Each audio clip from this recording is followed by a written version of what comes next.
आप सभी को नमस्कार, सुप्रभात। सार्थक government job point YouTube channel आप सभी लोगों का हार्दिक स्वागत करता है। चैनल को सब्सक्राइब करके वीडियो को लाइक कर दें, शेयर कर दें। बेल आइकन दबा कर रखेंगे तो आपको नोटिफिकेशन मिल जाएगा और आप उसे शेयर कर पाएंगे। खबरों की शुरुआत करेंगे, आप सभी लोगों को सारी अपडेट देंगे, इसलिए इस चैनल को आप सभी लोगों के स्नेह और आशीर्वाद की परम आवश्यकता है।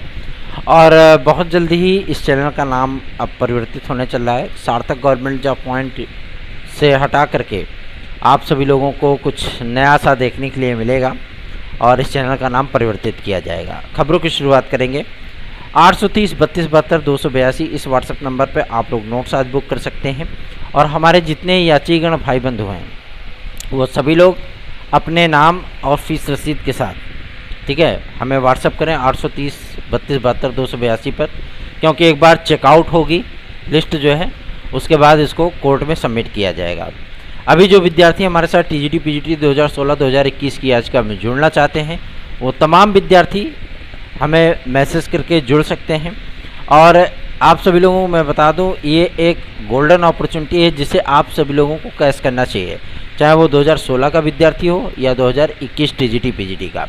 चलिए खबरों की शुरुआत कर लेते हैं। सबसे महत्वपूर्ण अपडेट है आपके प्राथमिक को लेकर के। आज कई सारी महत्वपूर्ण याचिकाएं सर्वोच्च न्यायालय में लगी हुई हैं और सबसे बड़ी चीज़ ये है कि आज इन मुद्दों पर बीपीएससी के माध्यम से भी सुनवाई देखने के लिए मिलेगा, मतलब बीपीएससी की याचिका पे, जिसपे आज का दृश्य बड़ा ही विहंगम होने चल रहा है, क्योंकि केंद्र सरकार के अटॉर्नी जनरल और बिहार गवर्नमेंट के महाधिवक्ता ये दोनों लोग आज सर्वोच्च न्यायालय में बीएड के पक्ष में बहस करते हुए नजर आएंगे। आप सभी लोगों को मैं इस बात के लिए आश्वस्त करना चाहता हूं कि पूरी तन्मयता, पूरी आत्मीयता और पूरी निष्ठा के साथ आप सभी लोग एकजुट रहिए, क्योंकि आपकी एकता में वो ताकत है कि अच्छे से अच्छे पर्वत को भी हिला दें, ठीक है ना। इसलिए आप सभी लोगों को से स्नेह और आशीर्वाद की हमें आवश्यकता है। चैनल को आप सभी लोगों का स्नेह चाहिए, ठीक है।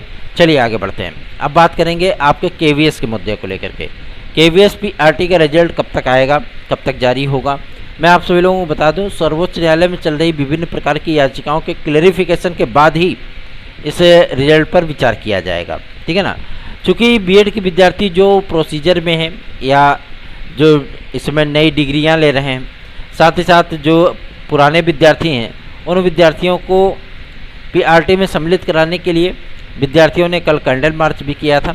और सबसे बड़ी चीज़ यह है कि कानपुर देहात से लेकर के आपके फतेहपुर और कौशाम्बी के विद्यार्थियों ने एकजुट होकर के कैंडल मार्च निकाला था। और हम सभी लोगों का लगातार मंथन, लगातार प्रयास, लगातार विरोध, सभी चीज़ें जारी हैं ताकि आप लोगों की बातों को हम लोग सजगतापूर्वक आगे बढ़ा सकें। आप लोग अधिक से अधिक चैनल को शेयर किया करिए और अधिक से अधिक लोगों को चैनल के साथ जोड़ा करिए। चलिए आगे बढ़ते हैं। अब बात करते हैं आपके एलटी ग्रेड और जीआईसी प्रवक्ता के लिए। एलटी ग्रेड जीआईसी प्रवक्ता की प्रोसेस शुरू हुए लगभग 4 से 5 दिन हो रहे हैं और इसमें विद्यार्थियों को जो समस्याएं देखने के लिए मिल रही हैं वो थी वर्ग वाइज पदों का बंटवारा, और ये प्रक्रिया भी आपकी बृहस्पतिवार तक कंप्लीट होने चल रही है। साथ ही साथ रिजर्वेशन की कैटेगरियों में कितने पदों को रखना है, कितने पदों को अनरिजर्व कैटेगरी में रखना, कितने ईडब्ल्यूएस में रखना है, क्योंकि अब ईडब्ल्यूएस का जो कोटा होगा वो पूरी तरीके से आप सभी लोगों को अनरिजर्व कैटेगरी की सीटों से अलग दिखेगा, ठीक है ना। और ओबीसी, एससी और एसटी जो होता है कि मतलब मेरिट में आप सभी लोगों को चीज़ें स्पष्ट नहीं दिखती हैं। कभी कभी तो ओबीसी से ज़्यादा मेरिट होती, कभी जनरल से भी ज़्यादा हो जाती है, या कभी जनरल के समकक्ष हो जाती है ईडब्ल्यूएस की मेरिट। इन तमाम मुद्दों पर इसमें कार्य चल रहा है। रही बात आपके 50% और बीएड की अनिवार्यता को लेकर के, तो बीएड की अनिवार्यता हुई है, इसमें कोई दो राय नहीं, ठीक है ना। आपको अगर जीआईसी का लेक्चरर बनना है तो जाहिर सी बात है आपको बीएड की डिग्री होल्ड करनी ही होगी। यदि आपने बीएड नहीं कर रखा है तो इस बार आप आवेदन नहीं कर पाएंगे, क्योंकि सेम वही प्रोसेस है केवीएस और डीएसएसबी का। यदि आपने किया है, क्योंकि वहाँ पे तो चलिए ठीक है कि जो प्रक्रियाएं अपनाई जाती हैं वो भाई उनकी नंबर ऑफ स्कूल बहुत कम होता है केवीएस में, है ना। आपके प्रयागराज में 2 से 3 विद्यालय हैं केंद्रीय, बस, बाकी और नहीं है। तो उसमें नंबर ऑफ स्कूल कम होता है, इसलिए उसमें बाउंडेशन ज़्यादा होता है, ठीक है, और उसका लेवल भी थोड़ा सा टफ कर देते हैं। लेकिन आपके इन चीज़ों में देखा जाए तो राजकीय विद्यालय हो या आपके अर्धशासकीय सहायता प्राप्त विद्यालय, यहाँ नंबर ऑफ स्कूल ज़्यादा हैं, पदों की संख्या भी ज़्यादा होती है, इसलिए यहाँ पे थोड़ी सी शिथिलता बरती जाती है। एडल्ट जूनियर हाई स्कूल शिक्षक भर्ती में 50% का मुद्दा जब गया था तो इसमें सर्वोच्च न्यायालय ने ही स्वयं रोक लगा दी थी। डिग्री है तो आप आवेदन कर सकते हैं, आपको परसेंटेज के नाम पर रोका नहीं जा सकता, ठीक है। और इन तमाम चीज़ों को लेकर के जब हम लोगों ने अधिकारियों से और मंत्रियों से बात की थी, शासन प्रशासन को ज्ञापन दिया था, तो उन्होंने एकदम स्पष्ट कर दिया था कि 50% जैसी बाध्यता फिलहाल उत्तर प्रदेश में लागू नहीं होगी, और वो भी चुनावी सीजन में, ये तो इम्पॉसिबल है, ठीक है ना। तो जीआईसी लेक्चरर में जो 50% का मुलम्मा आप लोगों को पहनाया जाता था वो समाप्त हो चुका है। आप सभी लोग चैनल को सहयोग नहीं कर रहे हैं, अधिकाधिक संख्या में सहयोग करेंगे तो जाहिर सी बात है उससे हमारा और हमारी टीम के सदस्यों का उत्साह बढ़ेगा, लेकिन आप लोगों का सहयोग नहीं मिलने के कारण थोड़ा सा मन दुखी हो जाता है, ठीक है ना। इसलिए आप लोगों से रिक्वेस्ट कर रहा हूँ कि अधिक से अधिक लोगों में चैनल को शेयर किया करिए, क्योंकि ये वीडियो आप सभी लोगों के लिए ही बनाई जाती है, इन्फॉर्मेटिव वीडियोज़ होती हैं आप सभी लोगों के लिए। चलिए आगे बढ़ते हैं। अब बात करेंगे आपके सबसे महत्वपूर्ण मुद्दे को लेकर के, जो कि संबंधित है यूपी कांस्टेबल का और यूपीएसआई का विज्ञापन। ये अक्टूबर में आपका आने वाला है, और सबसे बड़ी चीज़ ये है कि अक्टूबर में आपका ये विज्ञापन चलेगा तो आधे नवंबर तक आपके आवेदन चलेंगे, ठीक है। विद्यार्थियों को ये चिंता सता रही है कि कहीं ऐसा ना हो कि एज रिलैक्सेशन ना मिले। एज रिलैक्सेशन का जो फैसला है वो आपका 20 अक्टूबर तक हो जाना है, ठीक है ना। और इसमें कोर्ट में भी मामला चल रहा है, सरकार से 4 हफ्ते के अंदर जवाब मांगा गया है, तो मान के चलिए कि 15 तारीख को होने वाली सुनवाई और उस पर शासन की जो मुहर है वो आप सभी लोगों को 20 अक्टूबर तक देखने के लिए मिल जाएगी, और 22 से 24 अक्टूबर के बीच में आप लोगों का ये यूपी कांस्टेबल यूपीएसआई का विज्ञापन जारी किया जाएगा। जितनी भी सूचनाएं आप सभी लोगों को प्रोवाइड की जाती हैं वो सारी सूचनाएं एकदम एग्जैक्ट होती हैं, परफेक्ट होती हैं, एक्यूरेट होती हैं। क्यों? क्योंकि हम जानते हैं कि विद्यार्थी जब हम पे भरोसा कर रहे हैं तो जाहिर सी बात है हमें भी उस चीज़ के लिए कार्य करना ही होगा, ठीक है ना। अगर हम कार्य करेंगे तो उसका परिणाम उनको दिखेगा, और यही प्रयास हमारे रहते हैं और हमारी टीम के सदस्यों के भी। कल काफ़ी जगहों पर धरना प्रदर्शन देखने के लिए मिला, कुछ राजनीतिक धरना प्रदर्शन थे, कुछ जो है मतलब स्वार्थ वाले धरना प्रदर्शन थे, और बीएड विद्यार्थियों की सुध लेने वाला कोई नहीं था। पीआरटी के धरना प्रदर्शन में हम सभी लोगों ने ऑर्गेनाइज़ किया, हम सभी लोगों ने उसको अंजाम दिया, और हम सभी लोगों ने ही कैंडल मार्च निकाला, ठीक है ना। आप सभी लोगों की समस्याएं जाहिर सी बात है आप लोग कई धड़ों में बढ़ चुके हो, जिसकी वजह से एकता नहीं बन पा रही है, जिसकी वजह से हम सभी लोग इस बात को लेकर के सजग नहीं हो पा रहे हैं। क्यों? क्योंकि जो विद्यार्थी सजग होने चाहिए वो विद्यार्थी तो दुनिया भर की फेर में फंसे हुए हैं, ठीक है ना। कोई सोच रहा है हमको थोड़ा सा रिलैक्स मिल जाए, कोई सोच रहा है हमें पूरा रिलैक्स मिल जाए, कोई सोच रहा है कि टीजीटी पीजीटी में क्या एग्ज़ाम शेड्यूल आ जाए, कोई सोच रहा है नया आयोग बन जाए।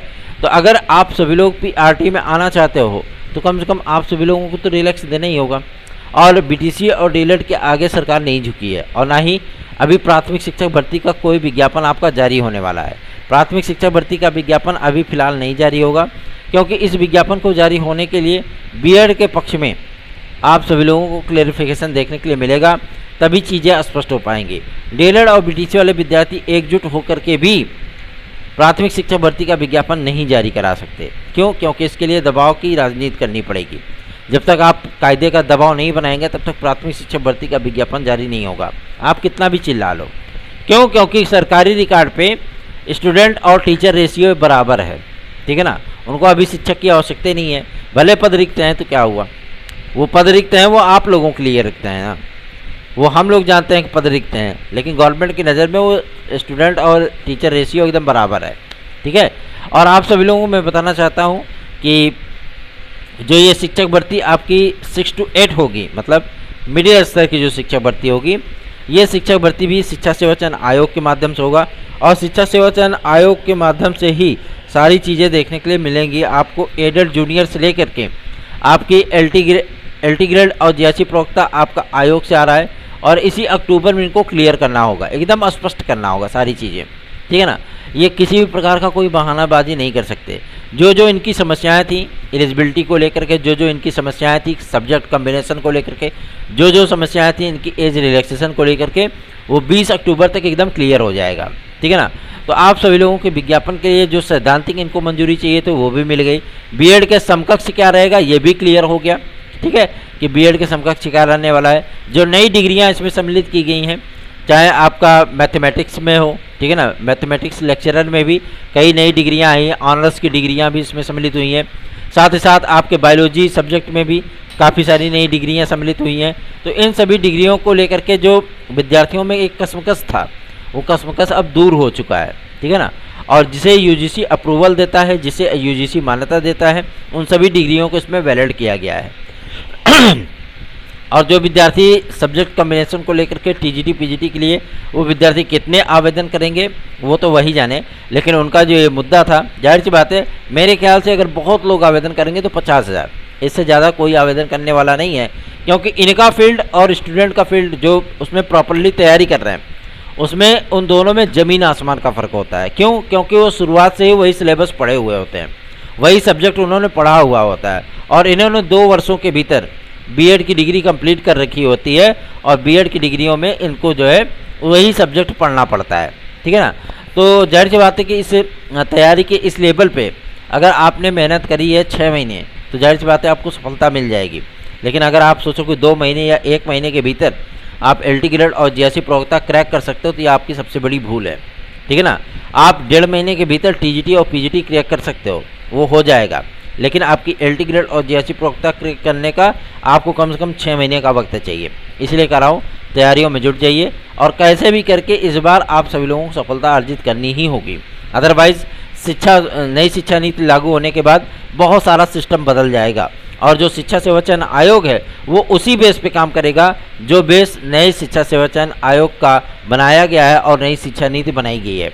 नई शिक्षा नीति के माध्यम से तमाम वो चीज़ें स्पष्ट हो जाएंगी जो कि आप सभी लोगों को देखने के लिए मिलने वाली हैं उत्तर प्रदेश राजर्षि टंडन मुक्त विश्वविद्यालय के करिकुलम में, उनके सिलेबस में, उनके पाठ्यक्रम में, ठीक है ना।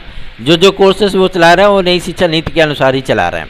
इसलिए आप सभी लोगों से रिक्वेस्ट कर रहा हूँ कि आप लोग इस चैनल को शेयर करिए, सब्सक्राइब करिए, वीडियो को लाइक करिए। विद्यार्थी पूछते हैं भैया टीजीटी पीजीटी 2016 और 2021 की द्वितीय प्रतीक्षा सूची कब आएगी? तो अभी द्वितीय प्रतीक्षा सूची के लिए आपको इंतजार करना होगा, क्योंकि हाईकोर्ट में एक याचिका चल रही है हमारी। उस याचिका के फाइनलाइजेशन के बाद जितने विद्यार्थी उसमें से जाएंगे, उनकी काउंसलिंग होने के बाद जो सीटें रिक्त रह जाएंगी, उन विद्यार्थियों को तब वेटिंग सूची के माध्यम से नियुक्तियाँ प्रदान की जाएंगी। इसलिए आप सभी लोगों को चिंतित होने की आवश्यकता नहीं है। यूपीएससी भी इस समय फुल फॉर्म में है, और इस समय कसमकस में इस चीज़ को लेकर के है कि अक्टूबर में आपकी पीईटी की परीक्षा कराए अथवा नहीं कराए। अप्रूवल भेजा गया गवर्नमेंट के पास, और चूँकि उसमें काफ़ी सारी चीज़ें देखने के लिए मिलने वाली हैं, जिसकी वजह से देखते हैं कि अगर अप्रूवल मिल जाए तो अच्छी बात है, आप लोगों की परीक्षा हो जाएगी। अप्रूवल नहीं मिलता है तो आप सभी लोगों को थोड़ा सा इंतज़ार करना होगा, आगे परीक्षा डिले हो सकती है। वैसे भी परीक्षाएं थोड़ी सी आगे बढ़ जाएं, आपकी नवंबर में चली जाए तो ज़्यादा बेहतरीन है। और परीक्षाओं का शेड्यूल अगर बदल दिया जाए, 2 दिन की जगह पे अगर थोड़ा सा और एक्सटेंड कर दिया जाए, तो विद्यार्थियों को थोड़ी सी सहूलियत हो जाएगी। इसलिए आप सभी लोगों को मैं बताना चाहता हूँ, पीईटी 2023 परीक्षा बहुत से विद्यार्थियों के लिए काफ़ी महत्वपूर्ण है। क्यों? क्योंकि इसके माध्यम से 13 बड़ी वैकेंसियाँ आप सभी लोगों की फाइनल होने वाली हैं। ऐसी ही महत्वपूर्ण इन्फॉर्मेटिव वीडियोस के लिए इस चैनल को सब्सक्राइब करिए और वीडियो को लाइक किया करिए। टीजीटी पीजीटी 2022 में पदों की संख्या कितनी बढ़ी है, इसका फाइनल रिकॉर्ड आप सभी लोगों को बहुत जल्दी ही सामने देखने के लिए मिलने वाला है। क्यों? क्योंकि पदों की संख्या को बढ़ाने के लिए संतुष्टि प्राप्त हो चुकी है गवर्नमेंट की और माध्यमिक शिक्षा विभाग की भी, साथ ही साथ शिक्षा निदेशालय ने भी अप्रूवल दे दिया है। तो अब आप लोगों की इसमें पदों की संख्या जो है वो लगभग दुगनी होगी, ठीक है ना। मोटा माटी 10,000 का रिकॉर्ड मान लो, ठीक है। तो अब आप लोगों का ये जो पोस्ट है, जो पद है, वो केवल विज्ञापन आपका 4,167 पदों का नहीं रह गया है। आप सभी लोग पूरी आत्मीयता के साथ तैयारी करिए ताकि आप लोगों की सफलता सुनिश्चित हो सके। हमारे नोट्स से पढ़ाई करनी है तो 830 32 72 282 इस व्हाट्सएप नंबर पर हमसे आप संपर्क कर सकते हैं। धन्यवाद। आप सभी का दिन शुभ हो।